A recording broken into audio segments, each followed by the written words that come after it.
let's talk about something that many of you are probably feeling but maybe haven't put a name to just yet. It's this silent pressure that's kind of crept into modern family life. It's a new expectation that, if we don't handle it with real care, could quietly put your entire financial future at risk.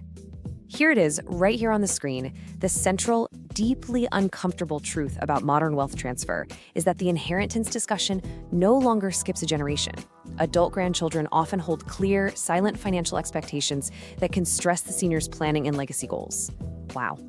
That's an uncomfortable truth, isn't it? The idea that this whole conversation, which used to feel so distant, has now landed right on your doorstep. So today, we're going to unpack this. We're going to explore why this is happening, and most importantly, we're going to lay out a clear, proactive plan to navigate it so that your security and your legacy are protected. All right, so let's give this thing a name. We're calling it the Grandchild Expectation. It's that unspoken financial burden, right? That quiet hum of assumption in the background of family get-togethers that can create so much stress. And if you're feeling this, you are not alone. It's a feeling that so many in the 60-plus community are experiencing. This sense that the assets you worked your entire life for are now being seen not just as your retirement fund, but as a potential solution to someone else's financial problems. It's a really subtle shift, but it is powerful, and it absolutely deserves our full attention. And this is the question that can really keep you up at night, right? It's the absolute elephant in the room. You want to be generous. Of course you do. I mean, you love your family, and watching them succeed is one of the greatest joys in life. But deep down, there's this little nagging worry, this question that just hangs in the air, totally unspoken. So, how much am I getting, and when? This is the very core of the grandchild expectation, and it is completely normal to feel conflicted and worried about it. Okay, so let's get into the why behind all of this. And the first thing I want you to hear loud and clear is that this is not your fault. This is not some personal failing or failing in your family. If you're feeling this pressure, it's not because you did something wrong or that your grandkids are greedy. This is a massive societal shift. There are these huge external forces at play that have created a brand new financial reality for pretty much everyone. And to figure out how to navigate it, we first have to understand what's really changed. So let's just break this down. If you think about how things used to be, we'll call it yesterday's legacy, it was just understood that inheritance would probably skip a generation. Wealth passed from parent to child. That was the norm. And retirement? Well, retirements were often shorter, which meant your financial plan had a more predictable finish line. Plus, young adults generally had a much clearer path to getting on their feet financially. But today's reality? Whoa, it is a whole new ballgame. We now have these direct expectations from grandchildren, partly because their need is just so much greater. And we're all living longer, which is amazing, but it creates what the planners call longevity risk, the very real possibility of outliving your savings. And at the exact same time, our grandkids are facing crushing economic pressure, student debt, housing costs that are just through the roof, stuff our generation just didn't face in the same way. So you've got this perfect storm, right? These two conflicting pressures are pushing against each other. On one side, you have your grandchildren's very real economic struggles. They look at your savings, your home, and it's honestly natural for them to see it as a potential lifeline. But on the other side, you have your non-negotiable longevity risk. You have this critical, urgent need to fund a retirement that could go on for 20, 30, maybe even 40 years. These two forces are in a direct tug of war. And that's exactly why that old model of spontaneous, emotional generosity, well, as well-intentioned as it is, it's just not sustainable anymore. It has to be replaced by a structured, thoughtful plan that protects your core savings first. So, with all this pressure, what on earth are you supposed to do? How do you balance the love for your family with the absolute responsibility you have to yourself? Well, it all comes down to one single powerful guiding principle. In fact, if you only take one thing away from this explainer, I really hope this is it. Clarity defeats expectation. The most effective tool you have to manage all these unspoken assumptions and protect your own peace of mind, it's not silence, it's not avoiding the topic, it's clarity. A proactive, structured, and clearly communicated plan is the antidote to the anxiety of the grandchild expectation. I mean, think about it. When people know the rules of the game, they don't have to guess. And when there's no guessing, there's a whole lot less room for resentment and misunderstanding to grow. And the foundation of that clarity, the absolute bedrock, is something we're calling the longevity rule. It's simple, it's profound, and it has to be non-negotiable. It just says that your financial needs are the number one priority, period, full stop. Your principal capital, that nest egg you spent a lifetime building, it must be managed with one primary goal: to support you for your entire life, however long that turns out to be. And I know that might sound selfish to some, but I really need you to hear this. It is the most responsible thing you can do. Because a legacy that's built on your own financial ruin, well, that's not a legacy, that's a tragedy. Okay, so to put this longevity rule into practice, we have to get really clear on the difference between two words: gifts and inheritance. Think of it this way. Gifts come from your disposable income. This is the overflow money you can afford to give away for birthdays or holidays without ever touching your core retirement funds. They can be spontaneous, flexible, great. But inheritance, that's totally different. That comes from your principal capital, the nest egg itself. That's formal, it's structured, and it's part of your long-term legacy, usually after you're gone.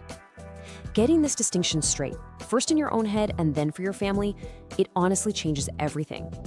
All right, so we get the problem and we have our guiding principle. Clarity defeats expectation. So how do we actually do it? Let's turn this principle into practice. It's a simple 4-step plan that's gentle but firm, and you can start thinking about it today. The first 2 steps are all about building your defense. Step 1 is for you. You have to formally decide to institute the no capital withdrawal rule.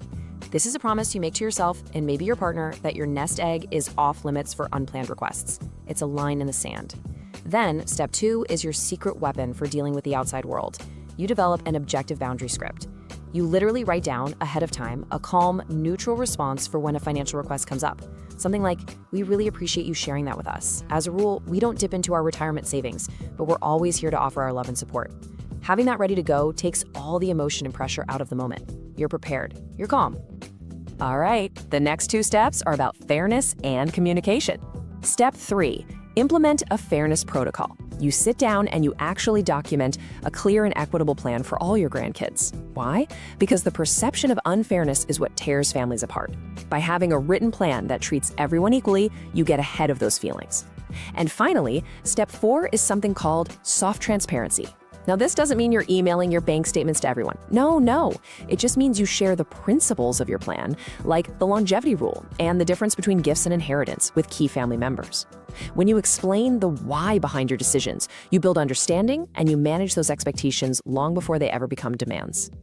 I know that all this talk about rules and boundaries, especially with the people you love most, can feel really difficult. It might even feel a little bit selfish. But I really want us to reframe that. This is not about being selfish. This is about being a wise steward of the resources you have. It's about playing the long game, not just for you, but for the health and harmony of your entire family. I mean, this says it all, doesn't it? Setting firm financial boundaries is the most loving and sustainable act of stewardship. It is not an act of withholding, it's an act of care. It ensures that you are never a financial burden on your children. It ensures that you can live your later years with dignity, and it ensures the legacy you leave is one of foresight, not one that was created out of pressure. True generosity has to be sustainable, and this is what sustainability looks like. And the payoff for doing this work? Oh, it's huge. It's absolutely immense. This is why it matters so much. A clear plan preserves your dignity and your independence. And what on earth is more valuable than that? Nothing. It lets you maintain your financial autonomy, to stay in the driver's seat of your own life. It means you get to define your legacy based on your values and foresight, not by just reacting to pressure. And maybe the biggest reward of all, by creating clarity and fairness, it fosters family unity. It prevents those awful money fights that can just destroy relationships for generations. Let's just let this one sink in for a minute, because this is the ultimate goal.